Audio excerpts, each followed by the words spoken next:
Hi everybody, welcome back for another safety hot topic video. Today we're talking about back to school safety. We know that the 2020-2021 school year will be unlike any other year ever before. So we're going to try to unpack that a little bit. But what we do want to say is that there is no right answer. That's what we've been saying all pandemic, is that everybody knows what's best for your own family. What's really, I think, amazing about parents is that you have been equipped to parent your family and to make decisions for your children for a reason. So what you choose is your own decision, and what you choose could be different from your neighbor or your other family members or your best friend, and that's okay. So we're going to try to give some safety tips across all platforms, what you should be looking out if you're looking out for if your child is going back to school in person, what you should be looking out for if your child's going back to school online, or if they're going back on some kind of hybrid level. So my name is Zuiker. I'm the Safe Community Program Manager here, and I'm so honored to have this conversation with my colleague today. So thanks for joining us. Hi, and my name is Kaitlynn Frey, School Education Specialist. Thanks for being with me to talk about this. Yeah. All right, so to really kind of start off, because I know there are a lot of questions that administrators are getting and superintendents are getting, and so I've been doing a lot of research in order to prepare for this, because for those of you who don't know, even Sydney, we go out and we are in schools every single day, and I know that looks a little different for us, but we are very accommodating with all the districts and what they're choosing to do. And as you are going on to your district's website, every single one of them has a reopening plan posted. Some districts look different than others, but if you are very curious about, and Cindy's going to get into this when your child chooses to go, or when you're choosing your child to go physically into the school, the reopening plan has everything you could possibly want. Procedures there, like safety procedures, drills, health concerns. And if you are seeing that, or if you have questions, go to your district's reopening plan first. And if you don't see something on there, you're still concerned, feel free to reach out to your principal or your child's teacher. I know superintendents have a lot going on, so don't be afraid to ask questions. This is your child that you're choosing to either send to school or go virtual, so it is okay for you to ask questions to make sure you're choosing the right option. I think that advocating for your child is so important always, but especially now. Advocating for them, asking questions, and making sure that they are also comfortable. So, with the very different start to the school year this year, it's really important to look for underlying signs of, severe stress or anxiety. Look for major changes in behaviors that are drastically different than what you've been seeing over the past few months while they're here while they've been, home with you during the pandemic. It's normal to have a little bit of an increased level of anxiety at back to school time, but really do have those open conversations and advocate for them. If they're curious about something, look on their school website or ask the question so that both you and your student feel secure about whatever decision you've made for your family. Now, let's talk a little bit about if you choose for your students to go, or your child to go back to school in person when that is an available option. Concerns that we always have at back to school time are things like, the really horrific kind of situations like school shootings, or heaven forbid a fire occur on their campus, and that kind of thing. And schools, especially over the last few years, have really done a good job of increasing their awareness, increasing their security measures when it comes to these things, and even increasing drills on what do you do if someone has intruded in our school. So I really want to encourage you to ask the questions or look into what will drills look like now that there's a lot more precautions about distancing and just things that have come with COVID. Will they still do drills? Are those still going to happen? And then a huge question to ask is, how would you get to your student if there was a really horrific, unimaginable event that occurred at your school? A lot of schools are not allowing parents to come inside. They're not allowing any visitors in order to keep everyone as safe as as humanly possible. But what would that mean if there was something like a school shooting? Would you be able to reach your child, and what would that process look like? How does that differ from a normal year? I think that those are really important questions to ask yourself, your school's administration right now at this time. You know, I actually had one of my teacher friends on my Facebook, and their main concern was, during the other years, we've constantly been told to shut our door and lock it as a precaution to maybe a visitor gets in that shouldn't be there. But now they're being told for COVID, they have to leave their door open. And they were like, that kind of leaves me and my whole entire class vulnerable. They were like, how are we going to find a happy medium to making sure we're still healthy and, you know, maintaining the correct boundaries, but also making sure that physically we are safe as well. So I know that can be a very hard thing to tackle. And I can say that administrators and superintendents are working hard to make sure your kids are safe and to make sure your teachers are safe as well. And so on the flip side of that, I'm gonna kind of discuss what to be doing if you're choosing for your student to stay virtual during this time. And, you know, a lot of the research I was doing are showing districts are really stepping up and providing technology for students that maybe don't have a device at home to work on, or they don't have Wi-Fi at home.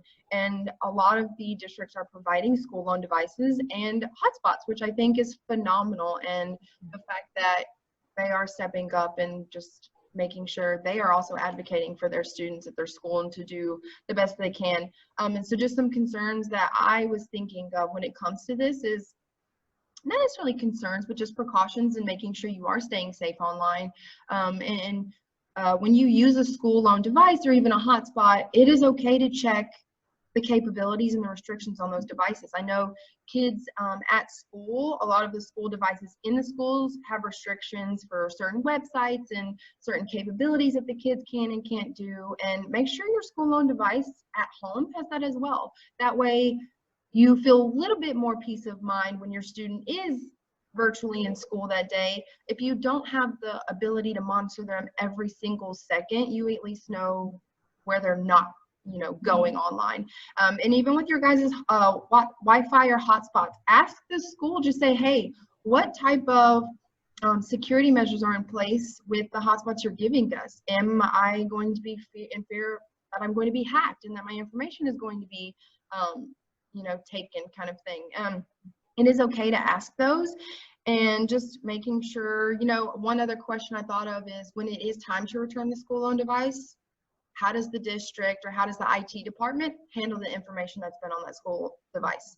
What do they do? Do they wipe that clean? Am I going to have to worry about somebody else getting that information that maybe was on the computer? So just thinking about those types of things. And also, as Cindy said, checking on your students' mental health and seeing how they are about feeling going back to in school in person, but also doing that, I would say, every day or maybe once a week or every other day, even if they are virtual or in person. And I know that can be a tough decision as a parent to make. So making sure your kids are, you know, okay with it as well. Yeah. You know, as you're talking, I was thinking of, you know, it can be tempting to just use a school issued device or even a work issued device for, you know, anything and everything. Your Right. child or you are on that device all day long. So it's easy to think, oh, let me just go to this website and do this. Be really careful about adding your credit card number to any device or anything like that, because you don't know where that information's stored and you don't know what will happen, like Kaitlynn said, to that device once it is taken back from your school or your home. I mean, your school or your work. Okay, now let's talk about relationships online. And what I mean by that is, if your student is doing either hybrid or fully online learning, they have stepped into a new realm of a relationship with school staff. So this is a new way of communicating. What's really important is to talk to your student as young as kindergarten or pre-K. If they're on a device with someone that works at their school, someone that they wouldn't normally interact with online, it's really important to talk to them about what are appropriate things for that person to talk to them about? Are they allowed to friend each other on social media? Are they allowed to play video games together? Is that teacher or counselor or school staff member allowed to text them or message them? If so, on what platforms?